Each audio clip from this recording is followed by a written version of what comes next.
Good morning and good afternoon, everyone. Thanks for joining us for today's session. We're going to talk about thermal heat pump innovations. I'm Aaron Weiner with the Northwest Energy Efficiency Alliance, and I'm going to be your moderator today. So before we get to the really exciting things, a few housekeeping items for me to go over. First, I think we're all probably pretty familiar with this format by now, but just a reminder, your screen is fully customizable, so make the windows bigger or smaller as you like. You might want to make the one with my picture smallest. There's also some buttons down at the bottom that you can access for asking Q&A and some of those other functionality. Reminder that these presentations will be downloadable at the end of the session. Y'all are in listen-only mode, and we encourage you to ask any questions through the Q&A during the presentation. And then also, we would love it if you could join us after the presentation in a Zoom chat room where we can talk a little bit more about things.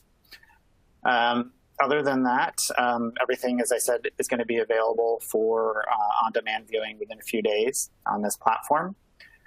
And I think that's kind of it for housekeeping. So on behalf of ACEEE, I want to first really recognize and thank our sponsors. So our platinum sponsors, Ream and A.O. Smith, thank you so much. And also silver sponsors, Bradford White, Green Power, Renewable Energy, Jackson EMC, SoCal Gas, and MIA. So we're going to start with our first speaker. Or actually, I should run down the list of all four of the speakers first. So we were going to have Chris Kyneth with SMTI, Rav Dayal and Jim Kobialko with Fortis BC, as well as Paul Glanville with GTI, the Gas Technology Institute. And we're going to start off with Chris with Stone Mountain Technologies Incorporated. So Chris, I'll hand it to you.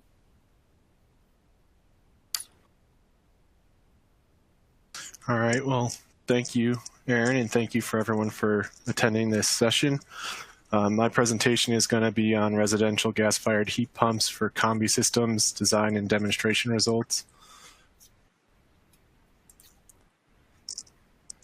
So the quick outline of the presentation, I'm going to just cover absorption, I guess the technology in general, and then go through residential space and water heating applications, some of the field demonstrations that we've conducted or that are ongoing, and then move into some conclusions and summary.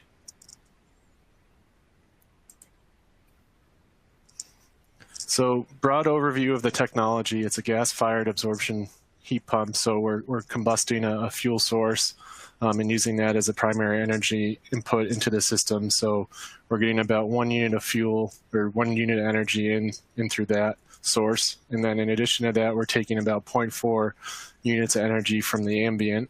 And we're using that to provide usable hot water for a range of different applications. So this technology is really pretty flexible in that the end use is really up to the consumer. So you can do residential or commercial space or water heating, as well as pool heating or another, I guess, range of applications. So again, it's a pretty flexible technology, but here we'll focus on the residential Combi type systems.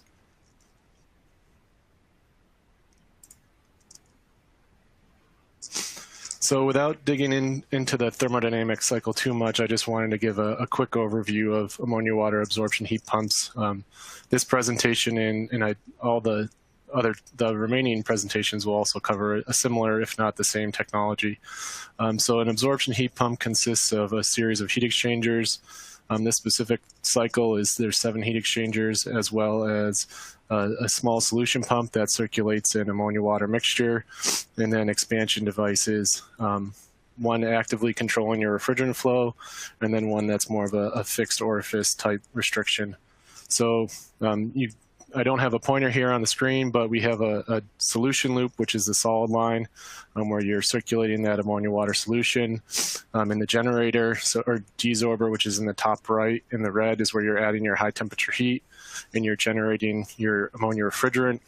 which flows through a condenser where you're rejecting that heat to a medium temperature sink. So in our case, the hot water that we're providing, that refrigerant then is expanded to the low side in the evaporator where you pick up low temperature heat from the ambient, and then your refrigerant and sorbent are mixed together in the absorber where you're rejecting that heat again to your medium temperature sink, or in our case, the delivered water.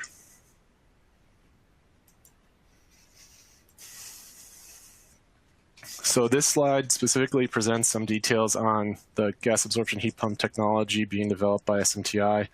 The technology or system itself is 4-to-1 modulating. It's a gas-fired air-to-water heat pump. We currently are developing product sizes in the range of 10,000 to 140,000 BTUs per hour. The images on your right are of the 80,000 BTU per hour system prior to being deployed in the field.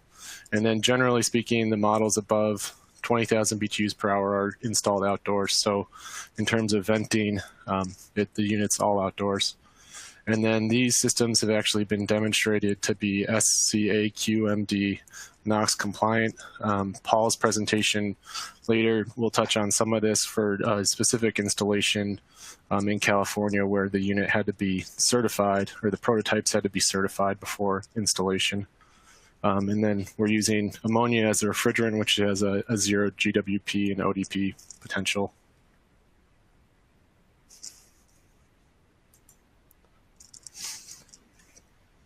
So again, highlighting the fact that there are a range of systems under development. So we have a small 10,000 BTU per hour system that's tank mounted for residential water heating only type applications. So similar to an electric heat pump water heater where you have your system mounted on top of the tank and you're heating a larger volume to meet the demand of the home. So that system has a target UEF, and we have some ongoing and testing to really support getting very close to that number. And then this 20,000 BTU per hour system is designed to be for low load homes and would be a wall mounted system outside of a home. And then the larger 80 and 140K systems are generally geared towards residential and light commercial space and water heating applications. And then I guess on the bottom are some of our supporters as well as collaborators with trying to develop and commercialize this technology. So looking specifically at the residential space and water heating need, I've seen a few of these plots in different forms, I guess, throughout this conference, but residential space and water heating are really pretty huge, specifically in the US. And generally speaking, this presents a pretty significant opportunity to reduce energy emissions and operating costs for the end user. So for this need, the gas absorption heat pump technology really is a good fit. So one of the reasons why it is a good fit is just that it is a very flexible technology. So we're supplying hot water. What the end user does with that is really up to them. Now, the majority of homes in the US are forced air heating. So the image on your left would be a general configuration of how it would be implemented in a home like that, where you're doing both space and water heating. So you'd have the heat pump installed outdoors. It'd be hydronically coupled to the indoor system, to a hydronic air handler where you'd be providing space heating. And in addition to that, you'd be tied to an indirect hot water storage tank to maintain the domestic hot water needs. On a hydronic-based system, similar configuration, but you would be tied to zones as needed to provide that space heating while also still being connected to an indirect hot water storage tank.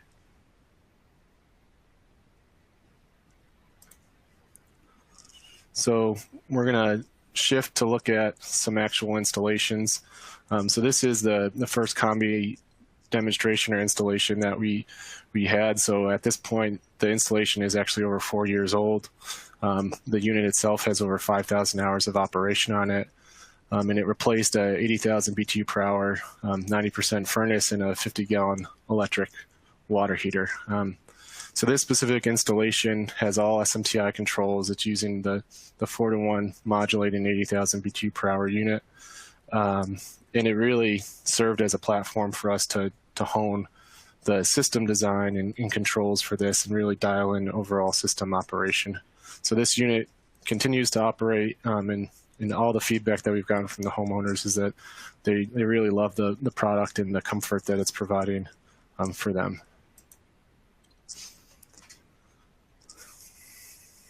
So moving to another installation. So this one is in western Wisconsin on a 2,700 square foot home. The 80,000 BTU per hour unit replaced a 100,000 BTU per hour furnace and a 60-gallon standard gas water heater. Again, this system was installed with all SMTI-based controls, and it was tied to a variable speed indoor air handler. So this unit was actually, the field demonstration period just ended at the end of this winter. So it was installed for just over 2 years and accumulated almost 5,000 hours of operation.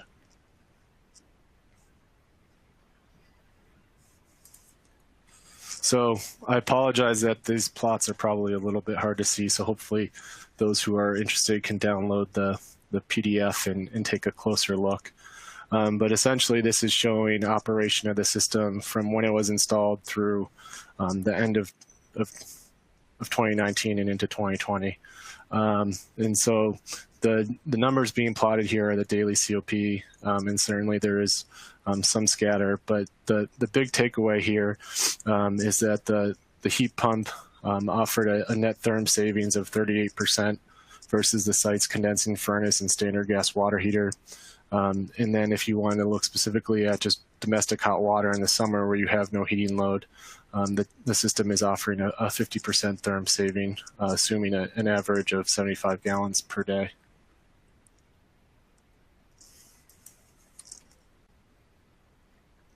So I'm going to spend a little bit more time on this slide. It's, to me, a really important slide in information from a perspective of gas heat pumps and how they compare to other technologies. So for those who were in the northern half of the U.S. and maybe were part of the polar vortex that happened in January of 2019, the temperatures specifically in Wisconsin got very, very cold. So down to minus 30 outdoor temperatures. So this plot is actually a 24-hour period for that unit operating on that home. So during that time, this unit operated pretty much near continuous, and it was maintaining both the space and water heating loads. So again, since you can't see my mouse moving around here, the little peaks that you see on the orange lines are water heat recoveries.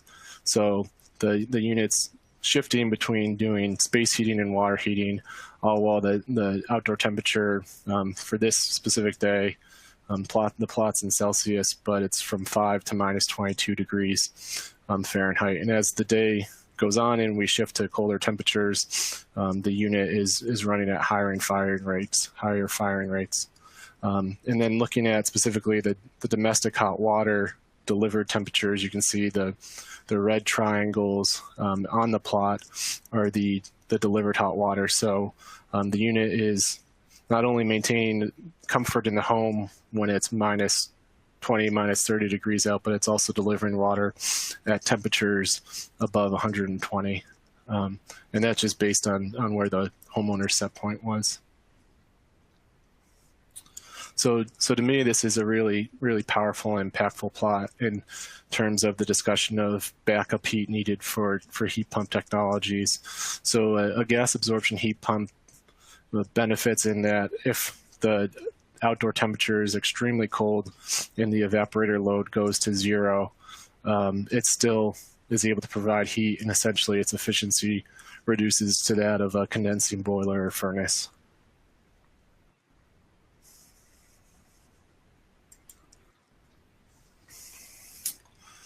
So in addition to that home, we had 2 additional installations during the 2018-2019 season that carried through this heating season.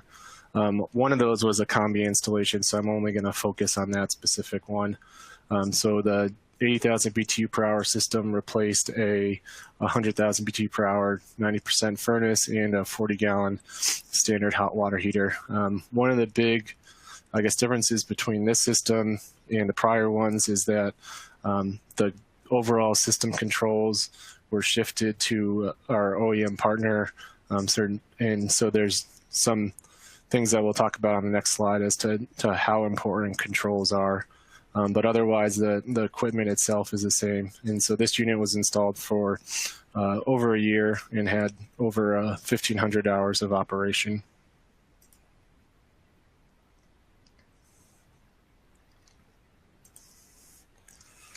So looking at this plot, you can see that there's 3 different systems on here. The red circles are from the Combi system with the SMTI-based controls, and then the other 2 are with controls based on, or controls from our OEM partner or company that we were working with.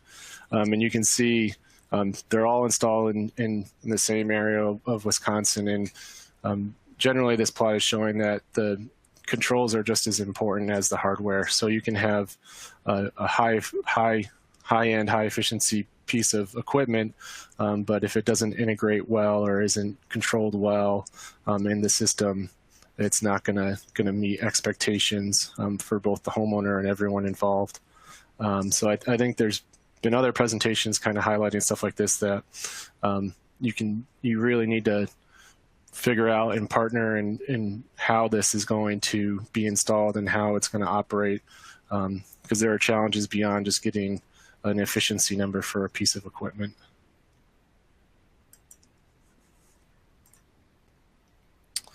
So I think I'll be a little bit quick on these last few slides. So in addition to the experimental or demonstration work that we're doing, we've done modeling studies to look at the techno-economics behind this technology. So as part of an effort with GTI where they did the simulation modeling and we did the techno-economic modeling, we looked at 9 cities, 5 climate regions, and 3 building sizes in the US, specifically for residential Combi systems.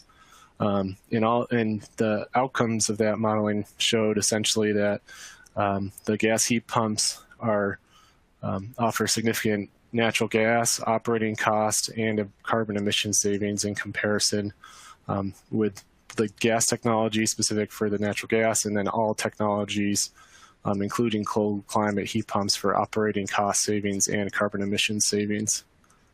And then this plot here on your right is something that we've developed as part of this work that is pretty interesting. The yellow line that you see is the projected cost of the gas heat pump technology as a function of capacity. The blue line that it overlaps is for a standard electric heat pump. And then the green line up above, about 2 times the standard electric heat pump and gas heat pump technology, are the installed cost of a cold climate electric heat pump.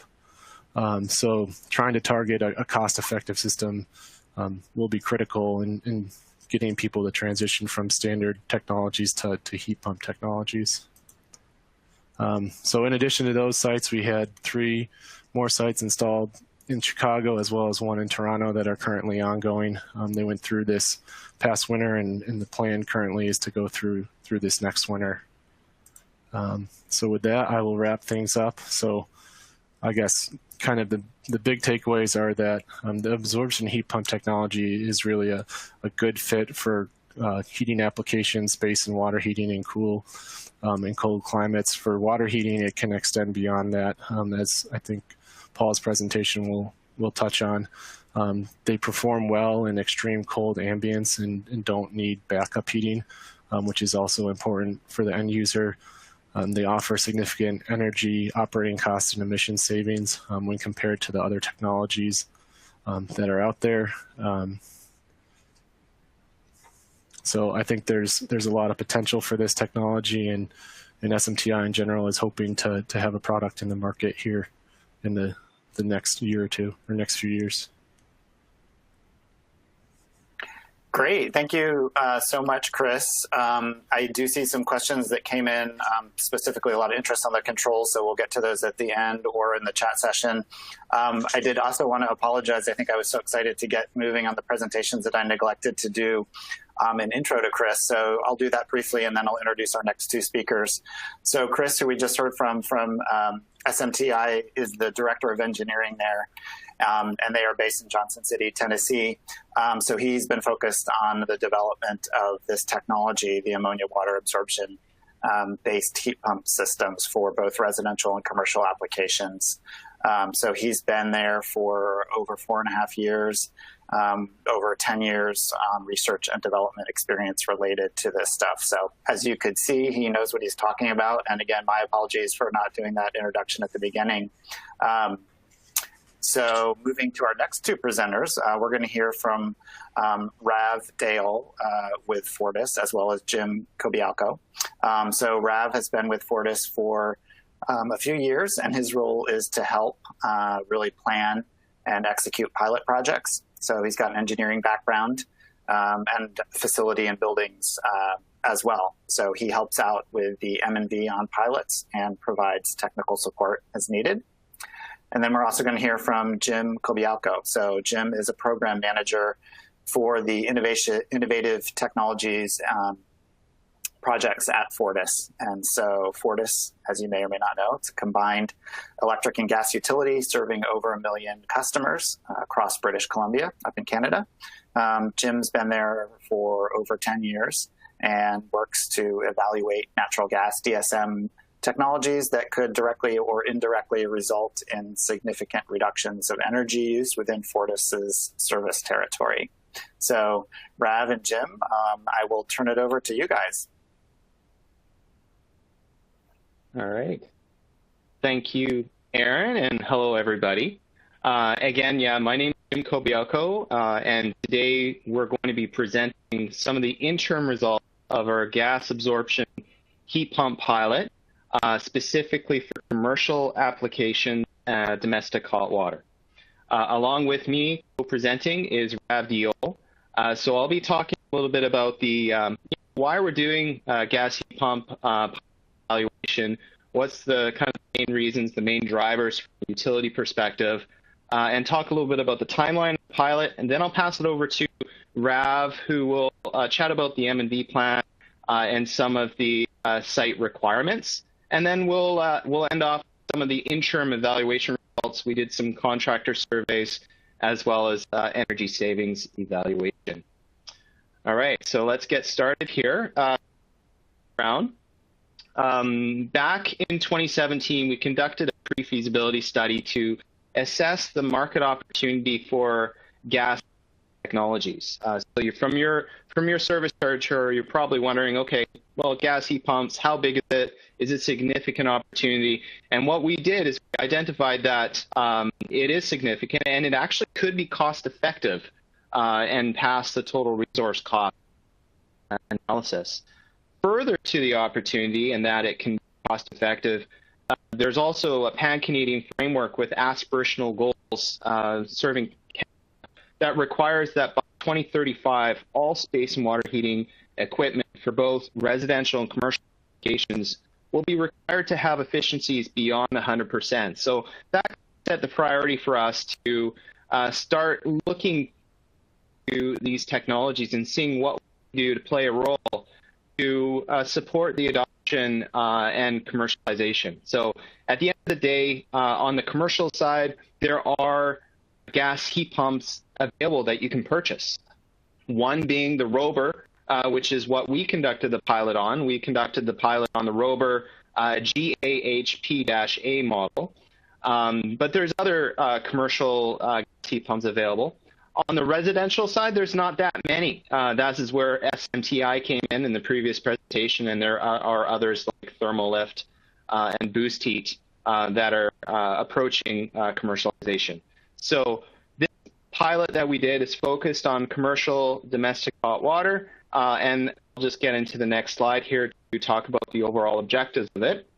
So when we conduct a pilot, ultimately it's about filling information gaps that we need to be able to defend a full-scale program.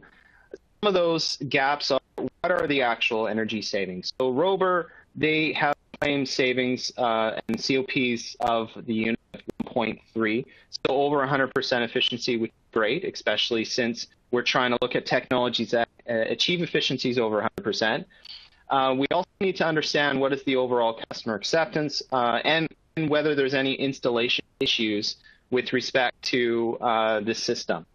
So the pilot, we looked at installing 14 units across 7 different sites. 5 of them were multi-unit residential buildings, and 2 of which were schools.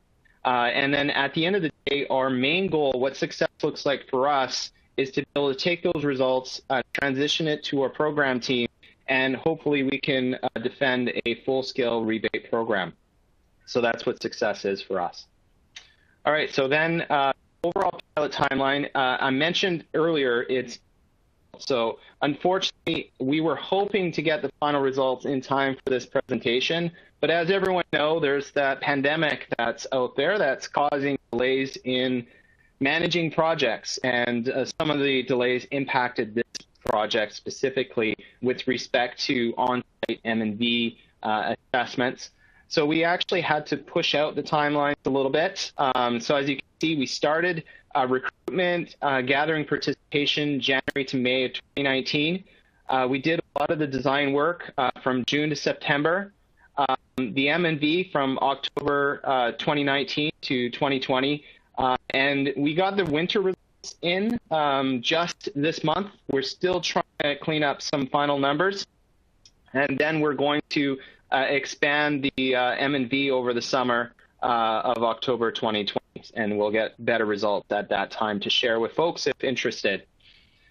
I'll pass it over to Rav Diol, who will give you kind of a snapshot of the M&V plan. Over to you, Rav. Thanks, Jim. Well said. So like Jim said, we use the GAP 8A model. It's by Rober. The maximum outlet temperature provides is 140 degrees Fahrenheit, and maximum inlet temperature is about 120 degrees. They do want that delta T of about 20 degrees, just like if you're talking about condensing boilers. These units are, so we decided to do 2 units per site, and what we did is we looked for sites that had domestic hot water boilers, and we ended up with 7 sites, like Jim said, and with 5 of those, we had, each site had 2 domestic hot water boilers, ranging from 400 to 750 MBH. And our plan was to compare the domestic hot water boiler, the existing system, to a hybrid system, which would consist of the GAP heat pumps and the existing boiler as a top-up. So we wanted to leave everything in as is, just add the units, new GAP units into the system.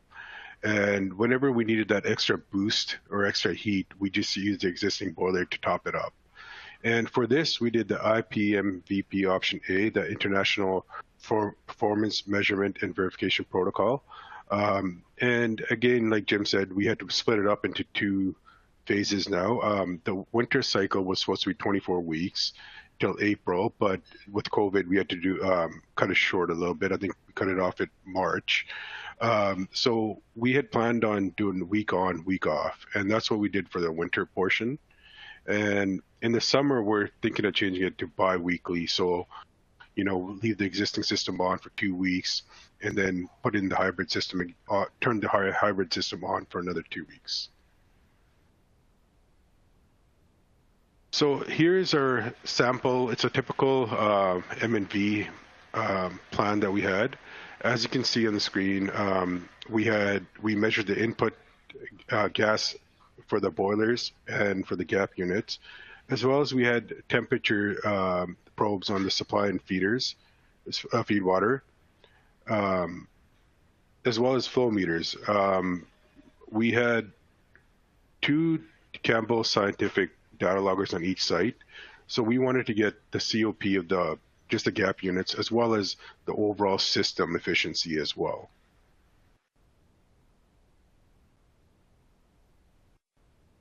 As you can see here, some of the existing boilers. before and after photos.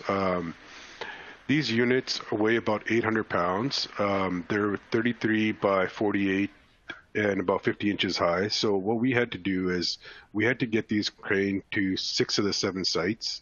One of the sites we did have was ground level, and the boiler room was right on the ground level, so it was easy install. But for the other 6 sites, we had to crane them in. And in Vancouver, we did all these in the Lower Mainland or the Greater Vancouver area, and we did have to shut down major streets, close down the streets, have the police involved, our transit group involved as well, and shut it down for a couple of hours to hoist these all the way to the top.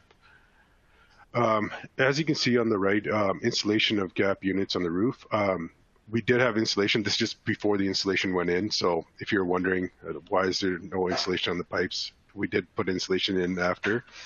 And then if you look on the left, we had a prefabricated package created as well. I'll touch on the next slide here.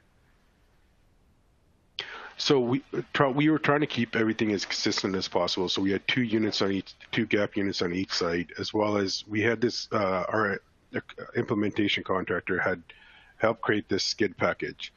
So due to our local Canadian plumbing codes and the units being outside, we had to have glycol in the system. And with glycol being on the domestic hot water or potable water, we had to have double wall heat exchanger. So what we did is we created this system so that way it keep it consistent throughout the 7 sites. So as you can see here, we have a double wall heat exchanger. We have some pumps in there as well. We have a glycol feeder there, as well as a storage tank.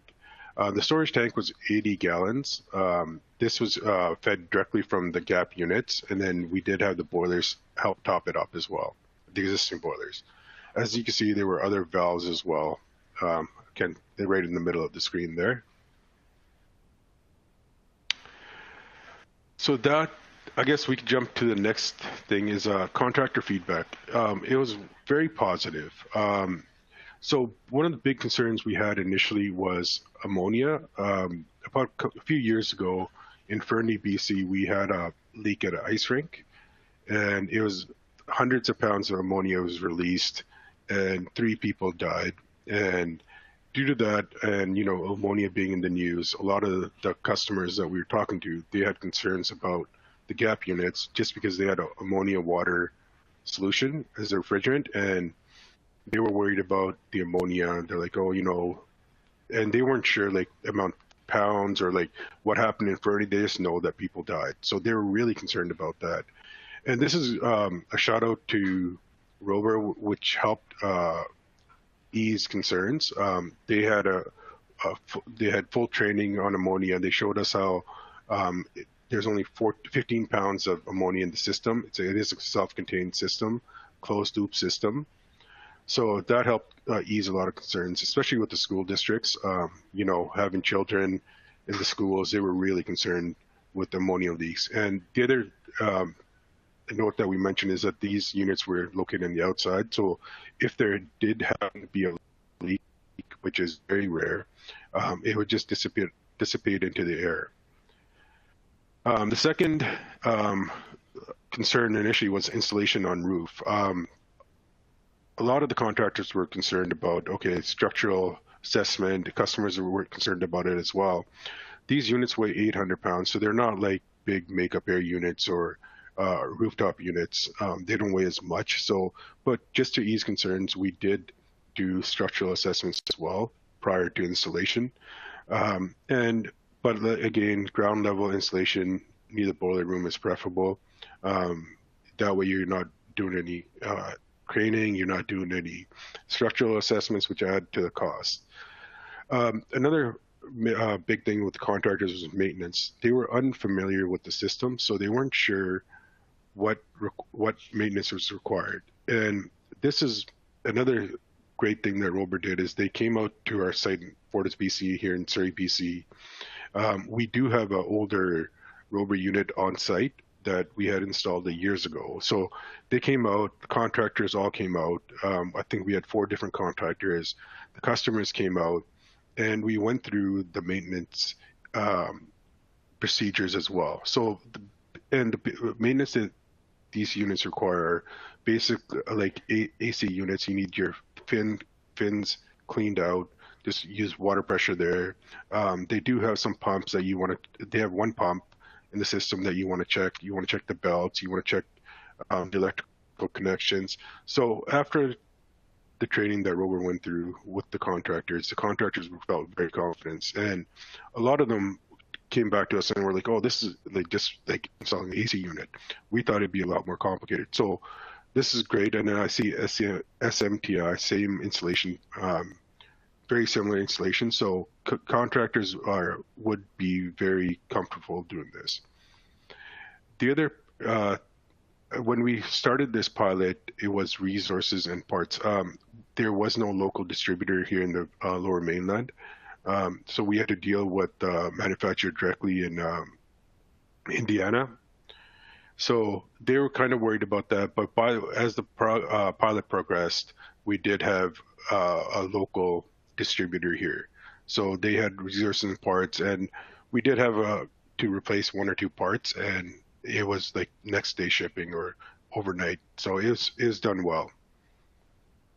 And then Jim, if you want to touch on the capital cost, I guess, a little bit. Yeah, thanks, Rob. And just thinking of, a future rebate program for gas heat pump technologies. This particular technology meets, and it can be installed today.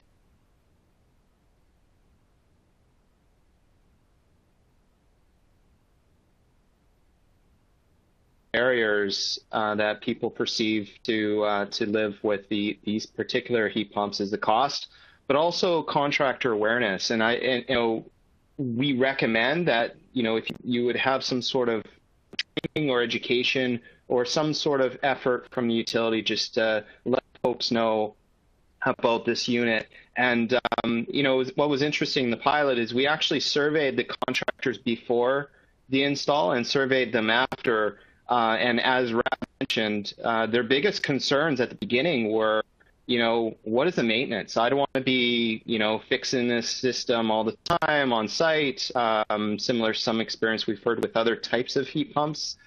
They also were concerned about integration with the system. They didn't have experience or knowledge of how that works. So there's a lot of questions or concerns from the contractor community. And post-pilot, we asked the same question.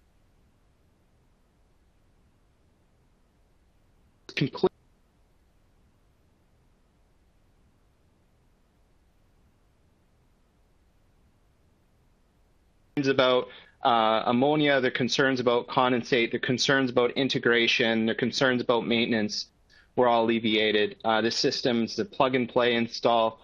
As Rav gave a shout out to Rover, wrote about providing the training material, about creating separate videos of how to even integrate it with their DDC controller on the building level.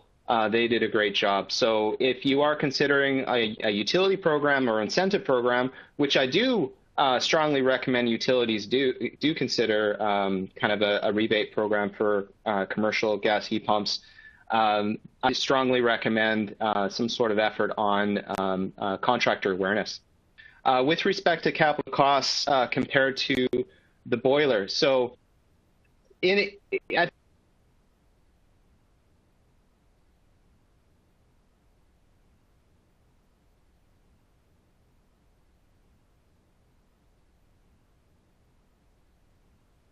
up to around $9,000 Canadian per module.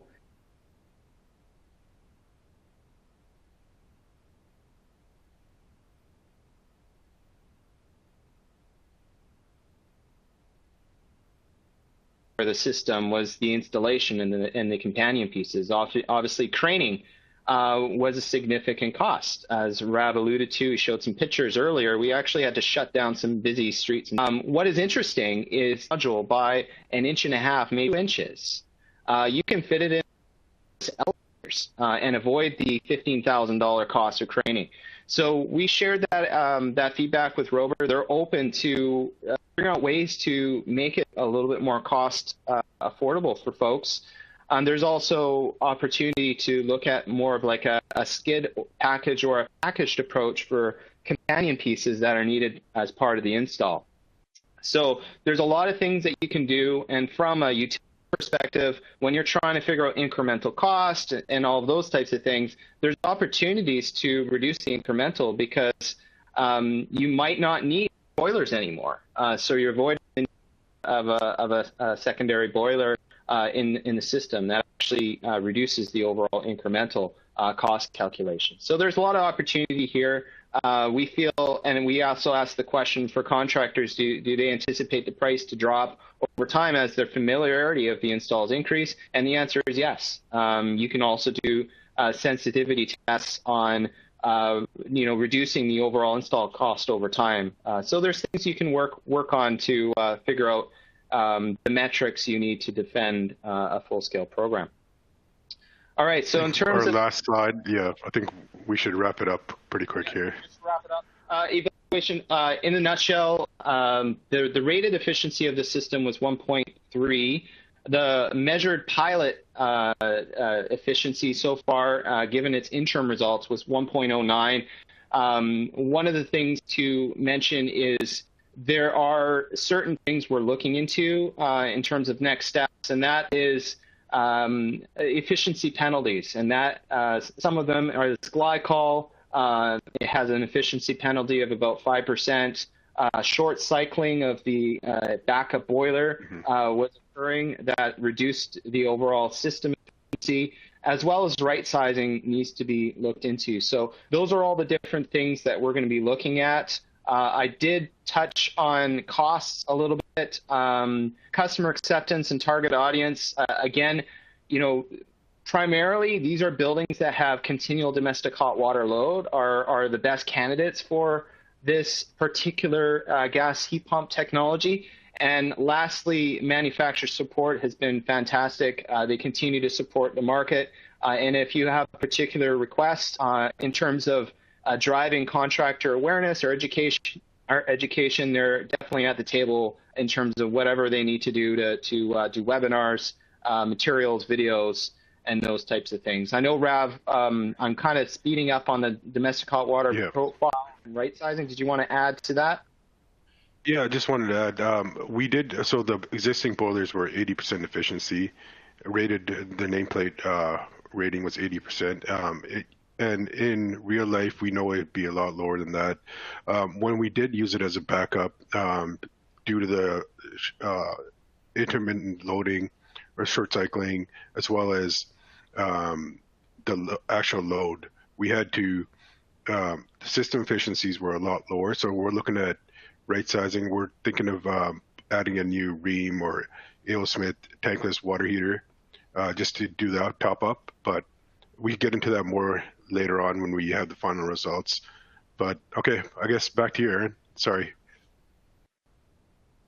No worries. Thank you, guys. I know there was some audio issues a little bit with Jim at the end there, and we will maybe ask him to kind of cover some of that content in the Zoom following the session. So thank you, Rav and Jim.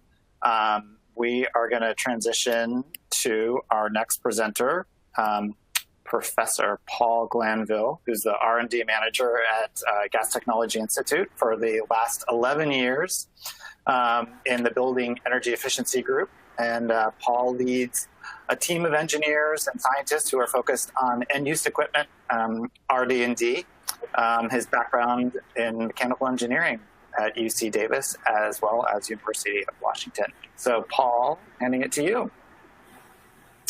Thank you, Aaron. Go Ags, go Huskies. All right, we're going to wrap up this session here with a presentation that kind of ties some threads from Chris's and from the Fortis BC presentation. We'll be talking about an SMTI demonstration in a commercial, in different commercial contexts. So I'll give a quick overview, although I think my fellow speakers covered this really well, what the potential is for thermal heat pumps or gas-fired heat pumps, if you prefer, in commercial water heating applications. I'll talk about two different demonstrations, both of which are ongoing. and then I'll highlight some key lessons learned. And given that we're probably going to skip through most of the formal Q&A, I'm going to see if I can touch on some of the outstanding questions from the prior presentation in the area of controls as well. So in terms of the potential for savings, I think we all can appreciate as a group here that surface hot water loads are very important for commercial buildings. In multifamily buildings, it's the largest load. And in restaurants, it's the second largest load as far as a natural gas consumption goes. In California, restaurants use a large amount of natural gas as well, both in terms of their number and also their intensity. So typically, you see a few pictures here of some other GTI demonstrations. Typically, commercial hot water is served by a boiler and an indirect storage tank together, or a storage-type water heater. And the rack tankless products are also definitely making inroads in the market right now. So that's really the stage right now. The industry has made a big push, and I think we all pat ourselves on the back here, that over the last 10 years, condensing efficiency commercial water heaters have doubled in sales. And now they're about 50%, so about half the products sold are condensing right now for commercial water heating in gas. But we know we must go beyond that, looking ahead to decarbonization goals. We need to leverage these thermal heat pumps that have been discussed so far, air-to-water and water-to-water systems. There's more in the pipeline. These are retrofit ready, as prior speakers have highlighted, and we want to raise the net efficiency of that surface hot water. And also, if possible, we want to make use of that free cooling in finger quotes here. So thermal heat pumps, just a quick word, kind of a summary of the landscape here. Studies show that these can have a 40% or greater reduction in gas consumption for thermal loads. 1.2 UEF or 140% AFUE has been demonstrated in prior studies. And Chris really captured well their ability to retain capacity and comfort in very cold climates. Additional benefits, combustion's outside, so indoor air quality is less of a concern. They often use natural refrigerants. We're all talking about ammonia as a refrigerant, but there are others as well. Carbon dioxide is one example that Jim noted. And these are also quite flexible technologies. I think Chris covered that well. So just kind of looking at things from the high level, if we have a thermal load that's as intensive as commercial hot water, what can we do to reach that large reduction in on-site emissions to get to that 2030 or beyond goal? Well, first thing we do is we address system losses. That's the biggest bang for the buck. Demand recirculation is one example of how to do that. Now we can retrofit to a thermal heat pump, and that's the biggest piece of our decarbonization pie for this example here. And then finally, we can reach the ultimate goal by using blended fuels, renewable natural gas or hydrogen, or both. So this is, I mentioned, a demonstration of Stone Mountain technology prototypes. Last week, Mary Sweeney talked about the residential.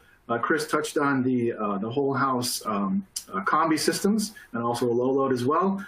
And just to show you, these commercial hot water applications are really extensions of this whole house heating system. And you can see some of the specifications here in terms of ammonia charge and other aspects.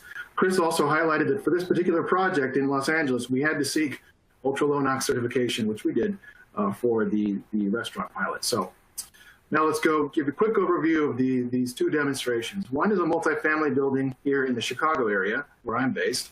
And what we replaced, or what we came into, was a central boiler providing space heating and a separate storage water heater. What we retrofitted, it looks a little bit complicated, so some of this is sort of the nature of our study, but we retrofitted the boiler with a thermal heat pump outside. That's isolated from the balance of the system through its glycol loop using a plate heat exchanger, and it feeds a buffer tank. And that buffer tank permits us to serve both the hot water and the space heating loads at the same time. So potable on the coil side and hydronic heating on the shell side. You can see how that feeds into the existing hot water tank. The boilers do the same. They're flexibly operated, so they can step in to support hot water or space heating loads, depending on how the heat pump is doing. A couple photos from the site here. This is the building, the boilers and the retrofit, and the indoor equipment, and also the heat pump outdoors. This is an ongoing study, and we don't have quite as much data as we do from the restaurant study here, but just a quick snapshot. 6-unit multifamily building. The heat pump retrofit took place about a year ago. And really, the first thing that we can look at is comparing the efficiency of the heat pump itself as a function of ambient and return water conditions. The top chart here shows the COP on a gas basis based on lab measurements for this heat pump.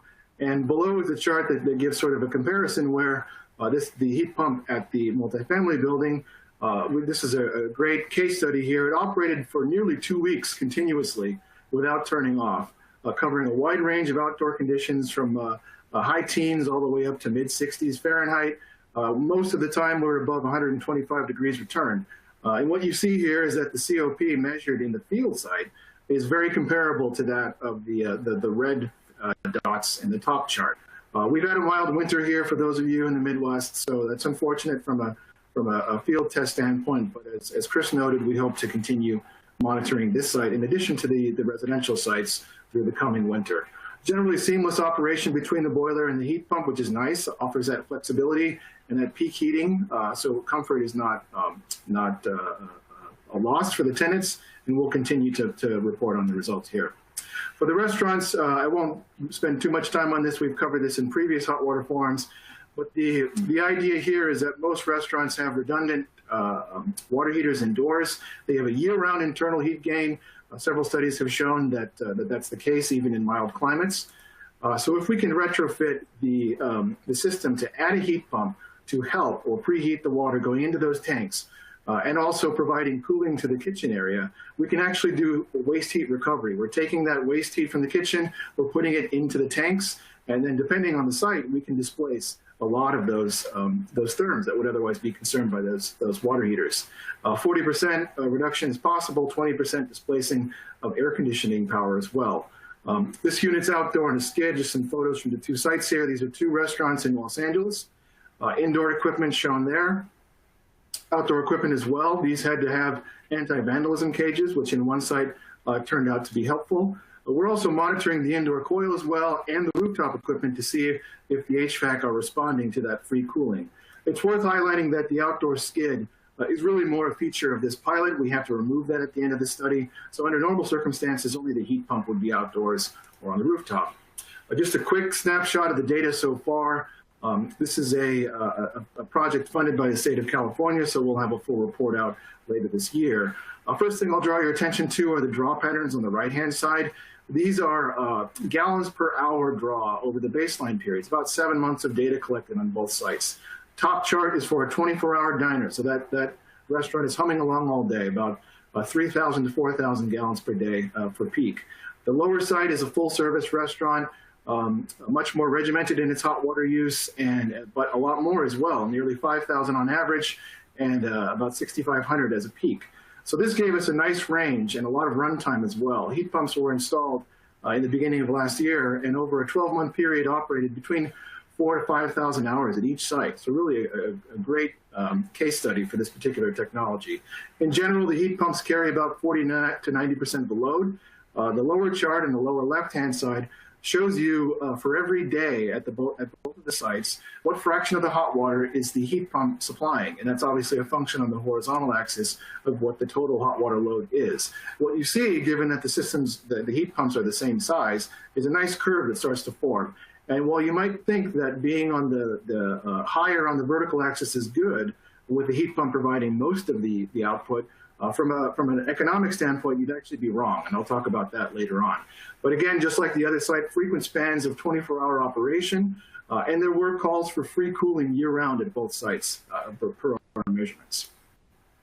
So in terms of savings, given that the 12-month period is over, we have sort of the strange pleasure of being able to monitor the impact of hot water usage from COVID with the restaurant shutdowns.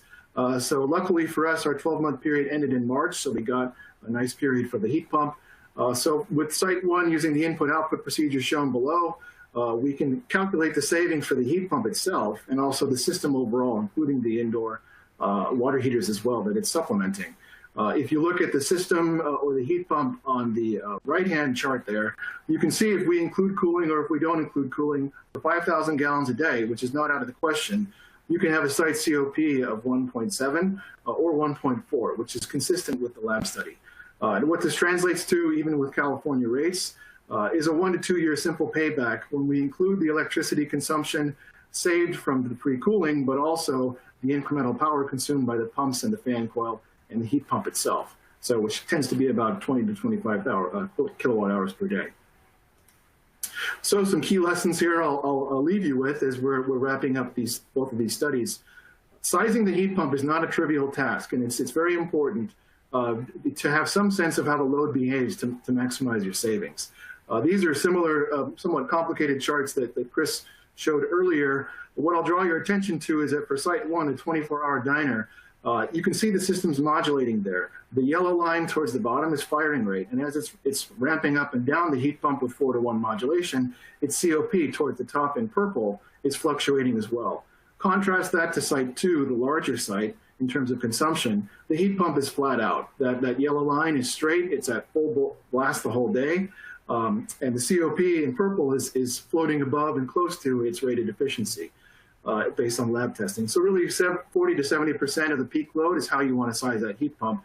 Of course, when you have these kinds of measurements, hindsight can be 20/20. Siting concerns was another big one. I won't go through all the details here, but we learned a lot about retrofitting into buildings that have tight mechanical rooms, and especially for restaurants, where there really is no unused space for the most part. So, and that even includes rooftops. So if we're going to retrofit an existing system with a heat pump outdoors, we have to be careful about parking. We have to be careful about anti-theft and anti-vandalism. We have to be careful about a lot of things, all while trying to make sure that that coil and the indoor water heater and the heat pump are as close together as possible in order to minimize the length of those two loops, chilled water and hot water loops. Third, and this is sort of we're all going to drive this home today as a session, is optimize your controls. A heat pump can have a great rated efficiency, but in the field we might not realize that because the heat pump could be fighting conventional equipment that it's operating with, or the pumps are not modulating with the heat pump as well. This chart here shows you an example from the multifamily site. Same trace here in yellow shows firing rate. The heat pump is modulating over this 12-hour period, and the COP is modulating as well due to that part load and non-steady operation. What could we do here? This is an opportunity perhaps for variable speed pumps, where we could get closer to that true steady state operation. Load following in this case is good for comfort, but bad for efficiency.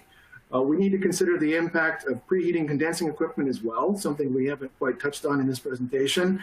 If we're preheating a condensing boiler or a condensing water heater, we're probably not going to be condensing most of the time. That's the case for boilers, less so the case for water heaters, but that really depends on demand. So looking ahead, we're going to be publishing our final results for the restaurant study in the fall with the state of California. And towards the winter for the multifamily building here in Chicago. You can see it operating a few months ago. Easy to forget that that was not long ago here in terms of climate. We'll also include some published models from our teams on the restaurant study, market research, and white papers as well. And just a few things I'll leave you with just in the area of thermal heat pumps for commercial hot water. There's more pilots underway. Really appreciate Fortis and their leadership taking the step here to put that data out there, and I see a lot of other folks doing that as well. On the codes and standards side, ASHRAE 118.1 is going to include provisions for these types of equipment in their test method this year. So look for that. And then, of course, continued R&D. There's a lot more technologies in the pipeline. And I think that's it for me. Thank you. Oh, and I'd like to acknowledge our partners and funders here across these two projects. Really couldn't have done this without them. Great, thank you, Paul. You really hustled there and got everything covered. First, want to let all the attendees know you all have sent in some great questions. I've taken note of them, so we'll make sure to address them either in the chat or directly following the session. Thank you so much, Chris, Rav, Jim, and Paul. Great session today. Very exciting to see how gas technologies that are currently available or coming soon have the ability to both reduce energy use as well as address carbon emissions. So really exciting information here. So I just want to encourage everyone to join us in the Zoom chat room in just a few seconds. And again, thank you everyone for joining us at our session today. And we look forward to hearing from you directly as we move over to the Zoom chat room.